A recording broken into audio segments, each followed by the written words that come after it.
2023년 10월 4일 수요일 아시시의 성 프란치스코 기념일. 프란치스코 성인은 1182년 이탈리아 아시시의 부유한 가정에서 태어나 사치스러운 생활을 하였다.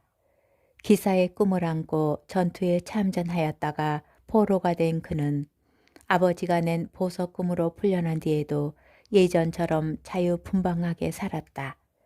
1204년 중병에 걸려 죽을 고비를 넘기고 회복된 그는 청년 시절의 해이한 생활에서 돌아서서 아버지의 재산을 포기하고 하나님께 굳게 매달렸다.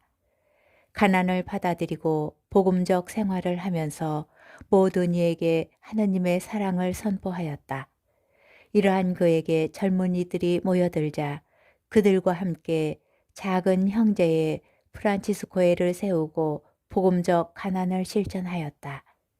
그는 1224년 무렵 그리스도의 고난을 묵상하면서 예수님의 5상자를 자신의 몸에 받았는데 이 오상의 고통은 죽을 때까지 계속되었다.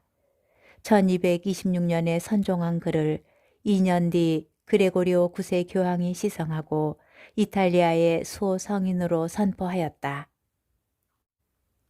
제1독서 느헤미야기 2장 1절에서 8절의 말씀입니다. 아르타크 세르크세스 임금 제20년 니산달 내가 술 시중 담당이었을 때 나는 술을 가져다가 임금님께 올렸다. 그런데 내가 이제까지 임금님 앞에서 슬퍼한 적이 없기 때문에 임금님께서 나에게 물으셨다. 어째서 슬픈 얼굴을 하고 있느냐? 내가 아픈 것 같지는 않으니 마음의 슬픔일 수밖에 없겠구나. 나는 크게 두려워하면서 임금님께 아뢰었다. 임금님께서 만수무강하시기를 빕니다.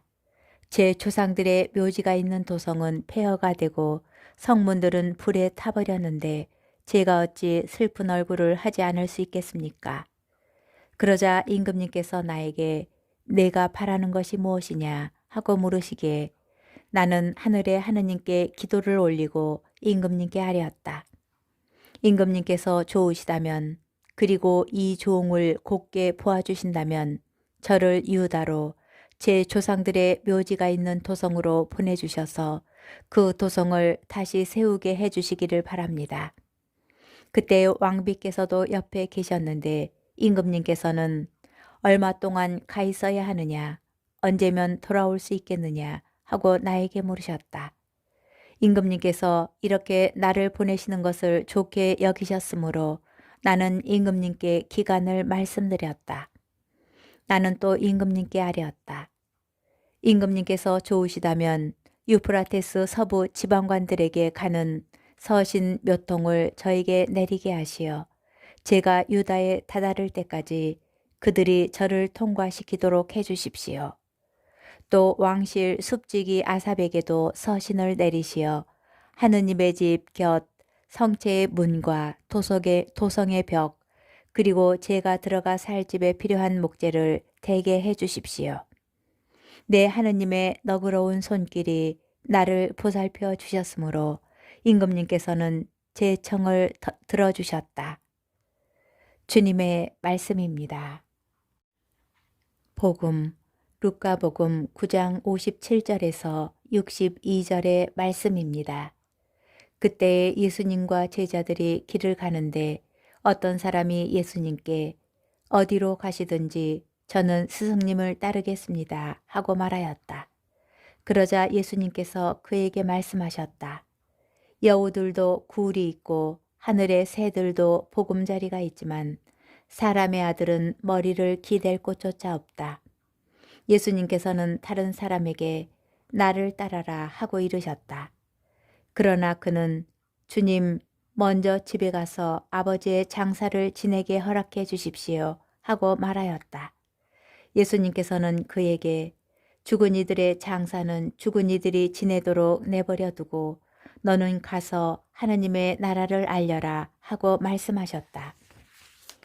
또 다른 사람이 주님, 저는 주님을 따르겠습니다. 그러나 먼저 가족들에게 작별 인사를 하게 허락해 주십시오 하고 말하였다. 예수님께서 그에게 이르셨다.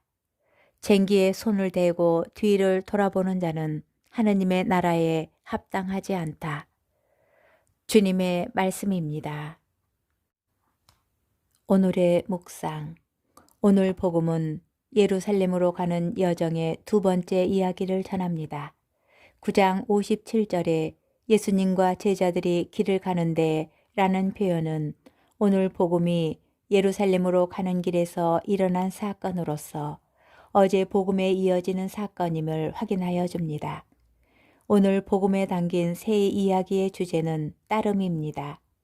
따르다로 옮길 수 있는 그리스말 동사 아콜리테오가 이야기마다 쓰여 하나의 공통된 주제로 다루어집니다. 예수님께서는 예루살렘으로 향하는 여행을 시작하시면서 길 위에서 만난 이들에게 제자가 되기 위한 가르침을 주고 계십니다. 예수님의 제자가 되는 조건은 두 가지입니다. 첫째, 자신에게 주어진 안녕과 평안을 포기할 수 있어야 합니다. 예수님께서도 편히 쉬실 곳조차 없는 방랑자의 삶을 사셨기 때문입니다. 둘째, 일상적 관습에서 벗어나 하느님 나라를 위한 선택과 헌신에 우선 순위를 두어야 합니다. 예수님의 제자가 된다는 것은 혈연으로 맺어진 관계를 뛰어넘어 하느님의 말씀을 듣고 실천하는 행위에 중심을 두고 살아가는 관계의 변화, 곧 새로운 가족 관계의 설정을 뜻합니다. 오늘 복음에서 발견되는 특이점은 제자가 되고 싶은 이들이 예수님의 말씀에 어떤 반응을 하였는지 알 수 없다는 것입니다. 루카 복음서 저자는 복음 속 이야기 세계로 우리를 초대합니다. 예수님의 제자가 된 우리는 그분께서 걸어가신 길을 함께 걸어갈 준비가 되어 있나요? 오늘 교회가 경축하는 프란치스코 성인은 초대에 응답한 예수님의 제자였습니다.